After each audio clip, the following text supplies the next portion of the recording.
नमस्कार साथियों, आप देख रहे हैं बिहार समाचार। आइए जानते आज की दिन भर की ताजा और बड़ी खबरें। आज की पहली खबर, आज थम जाएगा फर्स्ट फेज वोटिंग के लिए चुनाव प्रचार। बिहार विस चुनाव के फर्स्ट फेज की वोटिंग के लिए आज चुनाव प्रचार का आखिरी दिन है। शाम 5 बजे प्रचार थम जाएगा। आज भी एनडीए में कई बड़े नेताओं की जनसभा और रैली है। केंद्रीय गृह मंत्री अमित शाह की 3 जनसभा है, वहीं जेपी नड्डा की जनसभा है। साथ ही गयाजी में रोड शो भी होगा। इसके अलावा रक्षा मंत्री राजनाथ सिंह पटना के फतुहा, राघोपुर सहित 4 जगह जनसभा करेंगे।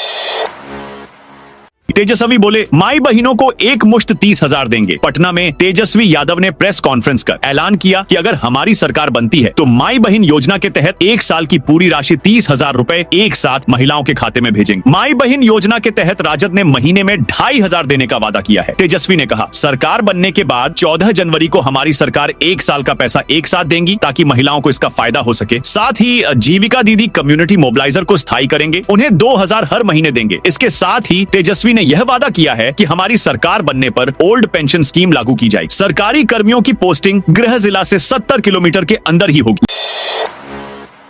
लालू का दानापुर में बाहुबली के लिए मेगा रोड शो। बिहार में पहले फेज के चुनाव के लिए पटना में राजद सुप्रीमो लालू यादव ने भी पूरी ताकत झोंक दी। इस चुनाव में पहली बार उन्होंने रोड शो किया। वे भागलपुर जेल में बंद बाहुबली और दानापुर से राजद प्रत्याशी रीतलाल यादव के लिए चुनाव प्रचार किया। उनकी गाड़ी में दीघा से सीपीआई उम्मीदवार दिव्या गौतम भी मौजूद थी। बाहुबली रीतलाल के लिए लालू का 15 किलोमीटर लंबा रोड शो दानापुर की सड़कों पर आज कुछ अलग ही नजारा था। हरे झंडों से सजी गलियां, भीड़ में उमड़ता जोश और बीच में लालू यादव का करिश्माई चेहरा। बरसों बाद जब लालू यादव खुद बाहुबली विधायक रीतलाल यादव को जीताने जनता के बीच उतरे तो दानापुर की सड़कें थम गईं। हर सड़क, हर मोड़ पर भीड़, कोई छत पर, कोई दीवार पर तो कोई सड़क पर लालू की एक झलक पाने को बेताब। पंजाब के मुद्दों पर बिहार विधानसभा चुनाव में सियासत। बिहार विधानसभा चुनाव की सरगर्मियां अपने चरम पर हैं। 6 नवंबर को पहले चरण का मतदान होने वाला है, जहां 121 सीटों पर किस्मत का फैसला होगा। मगर 1600 किलोमीटर दूर पंजाब के खेतों, कारखानों और शहरों में काम करने वाले बिहार के 25 से 30 लाख प्रवासी मजदूरों की कहानी इस चुनाव को नया मोड़ दे रही है। ये वे लोग हैं जो पंजाब की अर्थव्यवस्था की रीढ़ है, फसल काटने से लेकर फैक्ट्रियों में पसीना बहाने तक। लेकिन राजनीतिक बयानबाजी में वे अक्सर निशाने पर आ जाते हैं। 11वीं में पढ़ने वाली रीतलाल की बेटी ने संभाला चुनाव। बिहार विधानसभा चुनाव के चुनावी दंगल में सोमवार को पहली बार राजद सुप्रीमो लालू यादव चुनाव प्रचार के लिए निकले। लालू यादव ने दानापुर से राजद कैंडिडेट रीतलाल यादव के लिए रोड शो किया। दानापुर विधायक और राजद प्रत्याशी रीतलाल यादव 50 लाख रुपए रंगदारी मांगने के आरोप में जेल में बंद है। ऐसे में रीतलाल के परिवार से उनकी बेटी श्वेता इस रोड शो में शामिल हुई। लालू का रोड शो दीघा से शुरू हुआ है, जो नासिरगंज और दानापुर बाजार से छावनी होते हुए कुल 15 किलोमीटर दूर खगौल तक चला। लालू के साथ उनकी गाड़ी में दीघा विधानसभा से सीपीआई उम्मीदवार दिव्या गौतम भी साथ दिखी। भोर में माले कैंडिडेट की गिरफ्तारी से बदले समीकरण। 25 साल का था जब बिहार छोड़कर सूरत चला गया। 9वीं तक पढ़ा हूँ, महीने के सिर्फ 20,000 रुपए कमाता हूँ, लेकिन ऐसी में बैठकर नौकरी करता हूँ। क्या ऐसा काम बिहार में मिल सकता है? यहाँ तो हम सोच भी नहीं सकते। मंत्री जी आए थे, भाषण देकर चले गए, बता नहीं पाए कि रोजगार कैसे मिलेगा। शिक्षा मंत्री हैं तो स्कूल खुलवा दें, 5 साल में क्या किए हैं ये बता दें। पीछे देखिए, बिल्डिंग 10 साल से बंद पड़ी है। चुनाव आया है तो लोग घूमने आए हैं। हुआ राघोपुर में जनसभा को संबोधित करेंगे। बिहार विधानसभा चुनाव के दूसरे चरण के प्रचार अभियान के तहत भोजपुरी सिनेमा के चर्चित कलाकार और भाजपा सांसद दिनेश लाल यादव निरहुआ मंगलवार 4 नवंबर को वैशाली जिले के राघोपुर विधानसभा क्षेत्र में एक जनसभा को संबोधित करेंगे। यह कार्यक्रम मोहनपुर रेफरल अस्पताल के पास दोपहर 2 बजे आयोजित किया जाएगा। राजनाथ सिंह मुंगेर में आज करेंगे चुनावी सभा। बिहार विधानसभा चुनाव को लेकर मुंगेर जिले में राजनीतिक सरगर्मी चरम पर है। इसी कड़ी में मंगलवार 4 नवंबर को केंद्रीय रक्षा मंत्री राजनाथ सिंह मुंगेर के नवगाई स्टेडियम में चुनावी सभा को संबोधित करेंगे। शाम 4 बजे वे भाजपा प्रत्याशी सम्राट चौधरी के समर्थन में तारापुर विधानसभा के मतदाताओं से वोट की अपील करेंगे। सभा को लेकर जिला प्रशासन और एनडीए कार्यकर्ता पूरी तरह मुस्तैद हैं। सिमरी बख्तियारपुर में गरजेंगे। रक्षा मंत्री राजनाथ सिंह। बिहार विधानसभा चुनाव 2025 के पहले चरण के मतदान से पहले एनडीए ने अपना प्रचार अभियान तेज कर दिया। इसी कड़ी में देश के रक्षा मंत्री राजनाथ सिंह मंगलवार को सहरसा जिले के सिमरी बख्तियारपुर पहुंच रहे हैं। वे यहां एनडीए प्रत्याशी संजय कुमार सिंह के समर्थन में एक चुनावी सभा को संबोधित करेंगे। यह सभा नगर परिषद क्षेत्र स्थित उच्च विद्यालय मैदान में आयोजित की जाएगी। जेल में दिमागियां का खाना खाएंगे अनंत सिंह मोकामा से जदयू उम्मीदवार। अनंत सिंह दुलारचंद यादव हत्याकांड मामले में पटना के बेऊर जेल में बंद हैं। बाहुबली नेता को बाकी कैदियों से अलग विशेष सुरक्षा में रखा गया है। उन्होंने चुनाव तक जेल से बाहर नहीं आने का फैसला किया है, इसीलिए जमानत नहीं मांगेंगे। कोर्ट मेन पेशी के दौरान अनंत सिंह ने जज के सामने हाथ जोड़ ली। अपने ठेठ अंदाज में कहा, हुजूर ई केस में हम गलत फंस गए लिए, चुनाव तक जमानतियां नहीं लेंगे। तेजस्वी यादव आज सहरसा में 3 जनसभा करेंगे। बिहार विधानसभा चुनाव 2025 को लेकर नेताओं का जनसंपर्क अभियान अब चरम पर पहुंच चुका है। महागठबंधन के स्टार प्रचारक और प्रतिपक्ष के नेता तेजस्वी यादव मंगलवार को सहरसा जिले के 2 विधानसभा क्षेत्रों में 3 चुनावी सभाओं को संबोधित करेंगे। अमित शाह 3 जिलों में जनसभा को करेंगे संबोधित। बिहार विधानसभा चुनाव 2025 के पहले चरण के मतदान में अब महज कुछ ही घंटे बाकी हैं। आज यानी 4 नवंबर की शाम 5 बजे पहले चरण के लिए प्रचार का शोर थम जाएगा। इसके बाद प्रत्याशी केवल जनसंपर्क तक सीमित रह जाएंगे। इसी कड़ी में आज यानी कि मंगलवार को केंद्रीय गृह मंत्री अमित बिहार में 3 जनसभा करेंगे। इस दौरान सबसे पहले शाह दरभंगा के जाले में जनसभा को संबोधित करेंगे। इसके बाद पूर्वी चंपारण जाएंगे, वहां 1.5 घंटे रुकने के बाद पश्चिम चंपारण में जनसभा को संबोधित करेंगे। जदयू प्रत्याशी के लिए उपेंद्र कुशवाहा ने मांगा वोट। एनडीए नेता उपेंद्र कुशवाहा ने वैशाली विधानसभा क्षेत्र के चिंतामणपुर हाई स्कूल परिसर में जदयू उम्मीदवार सिद्धार्थ पटेल के समर्थन में एक जनसभा को संबोधित किया। इस दौरान उन्होंने राजद प्रत्याशी पर कटाक्ष करते हुए कहा कि उनका राजनीतिक भविष्य एनडीए की जीत पर निर्भर करता है। अमित शाह आज बेतिया में करेंगे जनसभा। बिहार विधानसभा चुनाव 2025 के दूसरे चरण के प्रचार अभियान के तहत मंगलवार को केंद्रीय गृह मंत्री अमित शाह मैनाटाड पहुंचेंगे। वे यहां सिकटा विधानसभा क्षेत्र से एनडीए उम्मीदवार समृद्ध वर्मा के समर्थन में एक बड़ी जनसभा को संबोधित करेंगे। ये सभा मैनाटाड हाई स्कूल के खेल स्टेडियम मैदान में दोपहर 1 बजे आयोजित की जाएगी। योगी आदित्यनाथ आज लखीसराय गोपालगंज में करेंगे जनसभा। बिहार विधानसभा चुनाव 2025 के पहले चरण के प्रचार के अंतिम दौर में उत्तर प्रदेश के मुख्यमंत्री योगी आदित्यनाथ मंगलवार को लखीसराय और गोपालगंज पहुंचेंगे। लखीसराय के बढ़िया स्थित हाई स्कूल मैदान में एक विशाल जनसभा को संबोधित करेंगे। यह सभा लखीसराय विधानसभा सीट से एनडीए प्रत्याशी और उप मुख्यमंत्री विजय कुमार सिन्हा के समर्थन में आयोजित की जा रही है। वहीं एनडीए के गोपालगंज से सुभाष सिंह और कुचायकोट से विधायक अमरेंद्र कुमार पांडेय के समर्थन में वोट मांगेंगे। मोकामा में ललन सिंह बोले, टाल में रेलवे का पत्थर कहां से आया। अनंत सिंह के जेल जाने के बाद केंद्रीय मंत्री ललन सिंह ने मोकामा में चुनाव प्रचार का जिम्मा संभाल लिया है। आज वो मोकामा की औंटा से बाहापर तक 13 किलोमीटर लंबा रोड शो करेंगे। सोमवार को भी ललन सिंह सम्राट चौधरी ने प्रचार किया था। इस दौरान दोनों पर आचार संहिता का उल्लंघन का केस दर्ज हुआ। सोमवार को ललन सिंह मोकामा में एक सभा के दौरान कहा, यहाँ कुछ नेता है जिनको चुनाव के दिन निकलने मत दीजिएगा, घर में ही बंद कर दीजिएगा। जब हाथ पैर जोड़ें तो कहिएगा हमारे साथ चलकर वोट दीजिए और घर में बैठिए।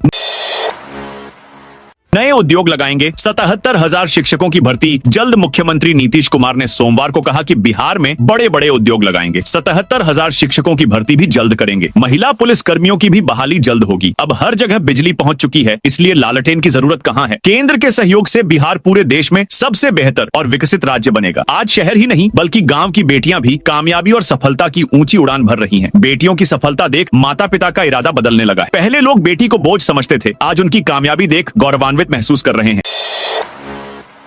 चुनाव आयोग ने 6 विधानसभा क्षेत्रों में वोटिंग का समय 1 घंटे घटाया। चुनाव आयोग ने पहले चरण के 6 विधानसभा क्षेत्रों में मतदान का समय 1 घंटे कम कर दिया है। इनमें सिमरी बख्तियारपुर के 410, महिषी के 361, तारापुर के 412, मुंगेर के 404, जमालपुर के 492, सूर्यगढ़ा के 56 मतदान केंद्र शामिल हैं। इन विधानसभा क्षेत्रों के 2135 मतदान केंद्रों पर सुबह 7 बजे से शाम 5 बजे तक ही मतदान होगा। तेज प्रताप के सामने तेजस्वी जिंदाबाद के लगे नारे महुआ से चुनाव लड़ रहे लालू के बड़े बेटे तेज प्रताप यादव सोमवार को अपने छोटे भाई तेजस्वी यादव के खिलाफ चुनाव प्रचार करने राघोपुर पहुंचे। विधुपुर इस दौरान उन्होंने इशारों में तेजस्वी यादव पर निशाना साधा। तेज प्रताप ने कहा, कुछ लोग जनता को भरमाने का काम कर रहे हैं, कह रहे हैं कि पार्टी सब कुछ होता है, लेकिन हम कहेंगे कि जनता सब कुछ होता है। जनता ही पार्टी बनाती है और बिगाड़ती है, जनता ही सरकार बनाती है और सरकार चलाती है। उन्होंने कहा, आपके यहाँ का जो विधायक है उसने कोई काम नहीं किया। हम राघोपुर में बाढ़ पीड़ित के बीच जाकर राहत भी बांटा है। तेजस्वी यादव सिर्फ जनता को भरमाने का काम करते हैं, उन्होंने जनता को लूटने का काम किया है। अररिया में 3 करोड़ 80 लाख का पुल धंसा। अररिया में एक बार फिर पुल धंसने की घटना सामने आई है। परमाण नदी पर बना कौआचार पुल सोमवार को अचानक धंस गया। यह पुल फारबिसगंज प्रखंड और सांसद प्रदीप कुमार सिंह के पैतृक गांव कौआचार को जोड़ता था। पुल का मध्य पाया धंसने से इस पर आवाजाही पूरी तरह ठप हो गई है। भोजपुर में अवैध हथियार के साथ बदमाश गिरफ्तार। भोजपुर जिले के हसन बाजार थाना पुलिस ने अवैध हथियार के एक बदमाश को गिरफ्तार किया है, जिसकी पहचान कातर गांव निवासी सच्चिदानंद सिंह के तौर पर हुई है। छापेमारी के दौरान घर से 3 देसी कट्टा बरामद हुआ है। थाना अध्यक्ष विकास कुमार ने बताया कि पुलिस को गुप्त सूचना मिली थी। सच्चिदानंद सिंह अपने घर में अवैध हथियार छिपाकर रखे हुए है और कारोबार भी करता है। इनपुट की पुष्टि के बाद पुलिस बल के साथ देर रात छापेमारी की गई। तलाशी के दौरान हथियार मिला, मौके पर ही बदमाश को गिरफ्तार कर लिया गया। पीएमसीएच में 37 बेड का नया चर्म रोग वार्ड शुरू। पटना के पीएमसीएच में चर्म रोग का नया इंडोर वार्ड शुरू हो गया है। 37 बेड वाले इस वार्ड में पहले ही दिन 16 से अधिक मरीज भर्ती किए गए। इसका उद्घाटन पीएमसीएच के अधीक्षक डॉक्टर IS ठाकुर और चर्म रोग विभाग की विभागाध्यक्ष अनुपमा सिंह ने किया। यहाँ मरीजों को आधुनिक सुविधाओं के साथ बेहतर चिकित्सीय सेवाएं मिलेंगी। इस वार्ड में स्किन इन्फेक्शन, दवाओं के रिएक्शन, एलर्जी और जली हुई त्वचा के मरीजों का इलाज किया जाए। अधीक्षक डॉक्टर IS ठाकुर ने बताया कि चर्म रोग का इंडोर वार्ड अब नवनिर्मित T1 टावर में स्थानांतरित कर दिया गया। यह वार्ड पहले दरभंगा हाउस के मुख्य गेट के पास स्थित था। अमित शाह के दौरे से पहले भारत नेपाल सीमा पर अलर्ट। केंद्रीय गृह मंत्री अमित शाह के मैनाटांड दौरे के मद्देनजर भारत नेपाल सीमा पर सुरक्षा व्यवस्था कड़ी कर दी गई। विधानसभा चुनाव को देखते हुए यह कदम उठाया गया है। गृह मंत्री मंगलवार को मैनाटांड के रमपुरवा उच्चतर माध्यमिक विद्यालय के खेल मैदान में एक चुनावी सभा को संबोधित करेंगे। इस दौरे को लेकर सीमा सुरक्षा बल SSB को अलर्ट पर रखा गया है और सीमा पर चौकसी बढ़ा दी गई है। नेपाल से आने जाने वाले सभी व्यक्तियों की सघन जाँच की जा रही है। SIR के वैधानिकता को लेकर सुप्रीम कोर्ट में सुनवाई। आज बिहार विधानसभा चुनाव के मतदान से ठीक 2 दिन पहले बिहार में SIR को लेकर मंगलवार को सुप्रीम कोर्ट में महत्वपूर्ण सुनवाई होने जा रही है। सुनवाई कई मायनों में महत्वपूर्ण मानी जा रही है। माना जा रहा है कि सुनवाई SIR के वैधानिकता को तय करेगा, साथ ही देश भर में होने वाले SIR की दिशा भी तय करेगा। पिछली बार 16 अक्टूबर को सुनवाई हुई थी। तमाम दलील सुनने के बाद 4 नवंबर की तारीख सुनवाई के लिए तय हुई थी।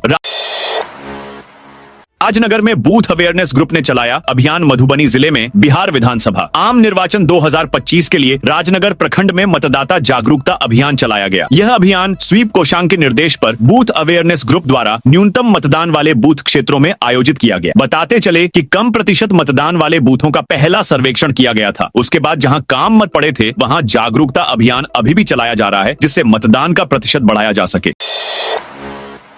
बिहार में नवंबर में सामान्य से ज्यादा हो सकती बारिश। नवंबर का महीना आमतौर पर बिहार में ठंड की दस्तक और साफ मौसम के लिए जाना जाता है, लेकिन इस बार यानी नवंबर में मौसम का मिजाज थोड़ा अलग रहने वाला है। ठंड समय पर दस्तक तो देगी, लेकिन मौसम विभाग के पूर्वानुमान के अनुसार इस साल राज्य में सामान्य से अधिक वर्षा होने की संभावना जताई गई है। जहां आमतौर पर नवंबर महीने में बिहार की औसत वर्षा लगभग 4.57 मिलीमीटर होती है, वहीं इस बार आंकड़े इससे ऊपर जाने के आसार। इसका असर सीधे तौर पर तापमान और ठंड की शुरुआत पर पड़ेगा। नालंदा में विधानसभा चुनाव को लेकर सुरक्षा के कड़े इंतजाम। बिहार विधानसभा चुनाव में शांतिपूर्ण मतदान सुनिश्चित करने के लिए नालंदा जिले में सुरक्षा के व्यापक इंतजाम किए गए हैं। जिला प्रशासन और पुलिस विभाग ने चुनाव के मद्देनजर जिले में 20,000 सुरक्षा कर्मियों की तैनाती की है। नालंदा पुलिस द्वारा जारी प्रेस विज्ञप्ति के अनुसार आगामी विधानसभा चुनाव को निष्पक्ष और शांतिपूर्ण ढंग से संपन्न कराने के लिए बिहार पुलिस के साथ साथ CAPF केंद्रीय सशस्त्र पुलिस बल के 20,000 जवानों को जिले में तैनात किया गया है। इन सुरक्षा कर्मियों को जिले के सभी संवेदनशील क्षेत्रों में तैनात किया गया है। नालंदा में आज शाम 6 बजे से साइलेंस पीरियड बिहार विधानसभा आम निर्वाचन 2025 के तहत नालंदा जिले में 6 नवंबर को होने वाले मतदान से 48 घंटे पूर्व से सभी प्रकार के चुनावी प्रचार प्रसार पर पूर्ण प्रतिबंध लगा दिया जाएगा। जिला निर्वाचन पदाधिकारी सह जिला पदाधिकारी कुंदन कुमार ने इस संबंध में आदेश जारी कर सभी संबंधित अधिकारियों को सख्ती से पालन सुनिश्चित करने के निर्देश दिए हैं। लोक प्रतिनिधित्व अधिनियम 1951 की धारा 126 के प्रावधानों के अनुसार नालंदा जिले में आज संध्या 6 बजे के बाद से किसी भी प्रकार का चुनावी प्रचार प्रसार वर्जित होगा। इस 44 घंटे की अवधि को साइलेंस पीरियड के रूप में जाना जाता है, जिसके दौरान मतदाताओं को निष्पक्ष रूप से अपने मताधिकार का प्रयोग करने का अवसर मिलता है। चुनाव में गड़बड़ी फैलाने पर होगी कार्रवाई। विधानसभा चुनाव के मद्देनजर शेखपुरा जिले में शांतिपूर्ण और भयमुक्त मतदान सुनिश्चित करने के लिए सुरक्षा व्यवस्था को चाक चौबंद किया जा रहा है। इसी क्रम में भारत निर्वाचन आयोग द्वारा नियुक्त पुलिस प्रेक्षक मेघना यादव ने रविवार की देर रात डीएम आरिफ हसन एवं पुलिस अधीक्षक बलिराम कुमार चौधरी के साथ शेखोपुरसराय प्रखंड के कई गांवों में फ्लैग मार्च किया। जनवरी से निजी स्कूलों में पुरानी और जर्जर बसों का परिचालन नहीं होगा। जनवरी से शहर के निजी स्कूलों में पुरानी और जर्जर बसें नहीं चलेंगी। इसको लेकर शिक्षा विभाग ने निर्देश जारी किया है। विभाग ने स्कूलों को जीपीएस, फायर सेफ्टी उपकरण, मेडिकल बॉक्स, फिटनेस सर्टिफिकेट और प्रदूषण जांच प्रमाण पत्र से लैस करने को कहा है। यह भी निर्देश दिया है कि बसों के चालकों के वैध लाइसेंस निश्चित रूप से हो। इसकी निगरानी के लिए बसों की जांच की जाएगी और मानक पूरा नहीं करने पर कार्रवाई की जाएगी। कोयलक के भद्रकाली मंदिर में 20 लाख की चोरी। मधुबनी जिले के राजनगर थाना क्षेत्र के कोयलक स्थित भद्रकाली मंदिर में रविवार की रात अज्ञात चोरों ने बड़ी चोरी की घटना को अंजाम दिया। मंदिर का ताला तोड़कर 20 लाख रुपए का सामान लेकर फरार हो गए, जिसमें माता भद्रकाली का 200 ग्राम सोने का मुकुट, लगभग 500 ग्राम चांदी की झांप, लगभग 20,000 रुपए नकदी, 4 खड्ड और एक मोबाइल फोन शामिल है। इस चोरी की घटना को लेकर स्थानीय ग्रामीणों में भारी आक्रोश है और उन्होंने जल्द से जल्द अपराधियों को पकड़ने की मांग की है। सीतमढ़ी में अमित शाह ने राहुल गांधी पर कसा तंज बनिए का बेटा हूँ हिसाब देना आता है। केंद्रीय मंत्री अमित शाह ने सोमवार को बेलसंड विधानसभा के चंदौली में एवं रीगा विधानसभा के फुटबॉल मैदान में अलग अलग चुनावी सभा को संबोधित किया। उन्होंने मंच पर आते ही जय श्री राम व माता सीता के जयकारे लगाए, भारत माता का जयकारा लगाया, बेलसंड की प्राचीन शिव मंदिर बाबा ईशाननाथ को प्रणाम किया। पटना के इन रास्तों पर नहीं चलेंगे वाहन। कार्तिक पूर्णिमा स्नान पर्व में श्रद्धालुओं की जुटने वाली भीड़ को देखते हुए यातायात पुलिस ने यातायात में कई मार्गों पर वाहनों के परिचालन प्रतिबंधित और रूट डायवर्जन किया गया है। कार्तिक पूर्णिमा के दिन भोर से लेकर श्रद्धालुओं की भीड़ जब तक कम नहीं हो जाती, कारगिल चौक से पूरब गाय घाट तक किसी भी प्रकार के वाहनों का आवागमन पूरी तरह बंद रहेगा।